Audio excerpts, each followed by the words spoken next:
Resurrection Sunday, the day that gives hope for the Christians. Without the resurrection of Jesus, our faith would be hopeless. We know Jesus died on the day of preparation. We also know the Jewish leaders did not want the gore of the broken, crucified bodies still hanging on blood-soaked crosses through the Sabbath. To appease the Jewish leaders, the Roman soldiers decided to break the legs of the 3 men as they hung in their places. The 2 thieves, perhaps gasping for air, collapsing as the soldiers smashed their legs. When they came to Jesus, however, he had already passed. There was no need to break his legs. That is when they pierced Jesus' side with a spear. They thrust the spear deep enough into his side that when the spear was withdrawn from Jesus' body, a sudden flow of both blood and water gushed forth. We don't know exactly how much time was left between the death and the beginning of the Sabbath, but it could not have been long. Once he was confirmed to have died, Joseph of Arimathea asked for Jesus' body to bury him. He, along with Nicodemus, prepared the body quickly with a mixture of myrrh and aloes. They wrapped the body with new linens and placed it in a tomb Joseph had prepared for himself. They rolled a large stone at the entrance of the tomb.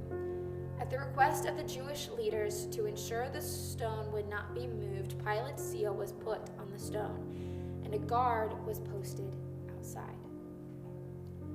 Early on the first day of the week, Mary Magdalene, Mary the mother of James, and Salome went to the tomb to anoint the body.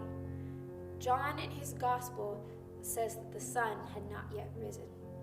All of them, still heartbroken after watching their Lord suffer in anguish, consoling one another as they walked along the moonlit path to the tomb where Jesus' body lay. Imagine the crisp morning air just before the sun rises as outlines of the foliage in the garden begin to develop. As they were walking, the earth beneath their feet began to tremble and even shake. When they approached the tomb and arrived there, before them was something both glorious and frightening. Glorious as they saw the radiance of the angel sitting on the stone that he had moved away from the stone entrance. Frightening because of what else they saw.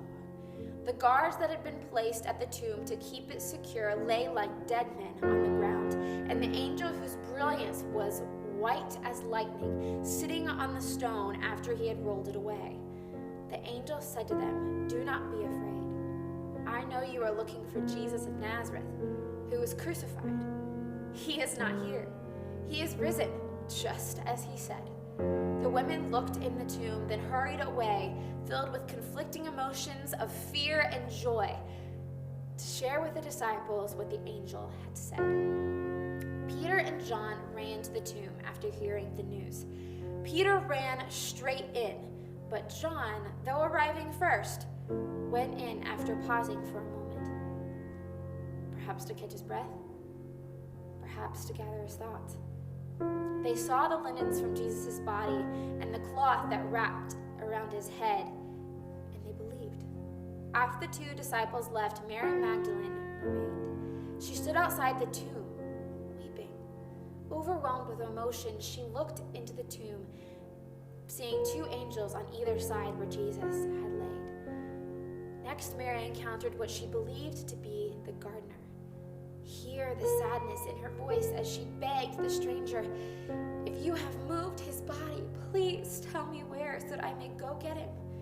See the countenance in her face change from sadness and despair as she heard Jesus say just one word, "Mary." The voice that had brought her hope and joy by casting out her demons just 3 years before had once again brought her that same hope and joy. That same hope and joy is available for us today.